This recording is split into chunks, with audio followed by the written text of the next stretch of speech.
What am I using the blue tape for while I'm laser engraving? Let me show you exactly why I use this and how I set it all up. So on my work surface, I just lay out this blue tape on my honeycomb bed here, depending on the size of project that I need. For this one, I'm gonna engrave this coaster. So I just wanna make sure that I have enough tape that is the size of the coaster. Got my tape laid down, and I should say this is in Lightburn, and I use absolute coordinates. If you use current position or user origin, that's going to be a different setup procedure. I like to use absolute coordinates because it's easier for me to picture what's going on. The grid here is my working area, and so whatever I put in that grid is where the laser is going to be working at. So if we come here and measure my coaster, we got about 100 millimeters, and it's a square, so 100 millimeters by 100 millimeters. So then this rectangle, we're going to make it 101 just to have some wiggle room.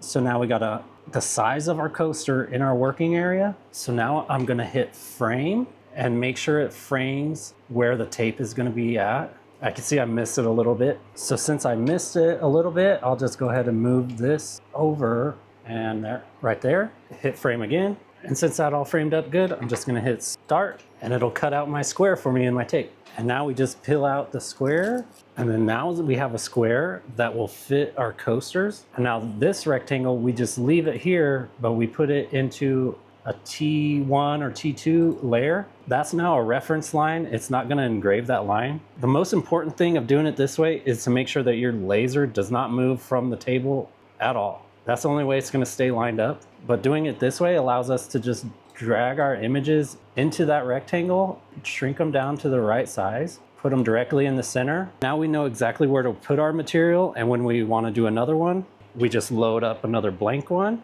put it in position, put whatever image we want, and click start, and it stays all lined up as long as you don't bump this at all. So I hope this helped you. If you haven't picked up your Artilume yet, I don't know what you're waiting for. The deals on these right now are absolutely crazy. And this is just a 7-watt basic, and it does just fine for me. I know the Pro that you could use your phone or tablet and use an app, but I personally like to use Lightburn and use a desktop or a laptop with it. So the basic's been working just fine for me. And they did just come out with the 12-watt Pro, which would probably cut a little quicker. I tried to cut 3mm wood with this 7-watt. Although it did cut it, it took quite a bit. I would probably stick with less than 3mm for the 7-watt. It's still an awesome machine. It's great for beginners. It's small, portable, compact. If you want to check it out, I'll leave the link for it right there.